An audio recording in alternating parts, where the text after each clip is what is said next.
Daily. Taste the Daily. వినియోగదారులకు ఊరట, current ఛార్జీలు తగ్గిస్తామిక అంటోంది ఏపీ ప్రభుత్వం. ఇప్పటిదాకా ట్రూ అప్, ఇక నుంచి ట్రూ డౌన్ ట్రెండ్ కంటిన్యూ అవుతుంది అని ప్రభుత్వం చెప్తోంది.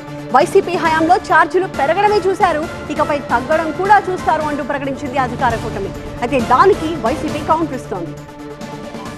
ఏపీలో నవంబర్ నుంచి విద్యుత్ ఛార్జీలు తగ్గబోతున్నాయి. ప్రతి యూనిట్ కు 13 పైసలు తగ్గిస్తామన్నారు మంత్రి గొట్టిపాటి రవి. 926 కోట్లు ట్రూ అప్ ఛార్జీలు తగ్గిస్తామన్నారు. గత ప్రభుత్వం 9 సార్లు విద్యుత్ ఛార్జీలు పెంచింది. తాము వచ్చాక ప్రజలపై భారాన్ని తగ్గిస్తున్నామంటోంది కూటమి ప్రభుత్వం.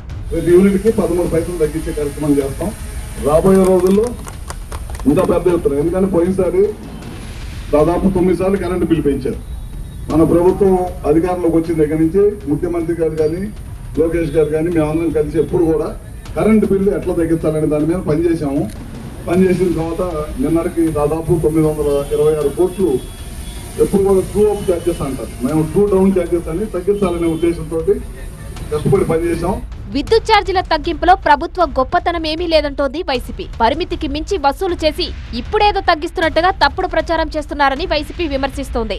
19,000 కోట్ల రూపాయలు వీరబాదుడు బాది ఎలక్ట్రిసిటీ రెగ్యులేటరీ కమిషన్ మీరు చేసింది తప్పు అని మొట్టికాయలు వేసి చెంపదెబ్బ కొట్టి మీరు ప్రజల దగ్గర అధికంగా వసూలు చేసినటువంటి మొత్తాన్ని వెనక్కి ఇవ్వండి అని అంటే దానిని చంద్రబాబు నాయుడు తన ఘనతగా చెప్పుకోవడం. గత ప్రభుత్వం అధిక రేట్లకు విద్యుత్ కొనుగోళ్లు చేసింది. తాము వచ్చాక వాటిని నియంత్రించామన్నారు మంత్రి గొట్టిపాటి రవి. పోయినసారి పవర్ ని కొన్నారు, విపరీతమైన రేట్లు పెట్టి బయట 12 రూపాయలు 15 రూపాయలు కొన్నారు. ఆ భారం అంతా లాస్ట్ గవర్నమెంట్ మీద పడింది, అంటే వినియోగదారుల మీద పడింది. వినియోగదారుల మీద పడి విపరీతంగా కరెంటు బిల్లు పెరిగింది.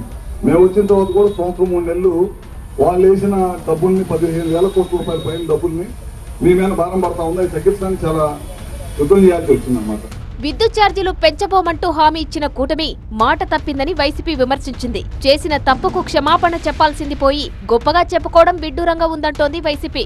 మీరు ప్రజల నుంచి వసూలు చేయాల్సిన దానికన్నా అధిక మొత్తంలో దారుణంగా అన్యాయంగా మీరు వసూలు చేశారు కాబట్టి ఇది సమ్మతం కాదు అని చెప్పి ప్రజలను మోసం చేసి మభ్యపెట్టి మీరు వసూలు చేసినటువంటి మొత్తాన్ని వెనక్కి ఇచ్చేయండి అని చెప్పి మీకు అక్షంతలేస్తే ఎలక్ట్రిసిటీ రెగ్యులేటరీ కమిషన్ దాని మీద పాపం ట్రూ డౌన్ అనేటువంటిది సిగ్గుపడాల్సినటువంటి విషయం. మొత్తంగా ఛార్జీలైతే తగ్గబోతున్నాయి. మరోవైపు పొలిటికల్ మంటలు కూడా కంటిన్యూ అవుతున్నాయి.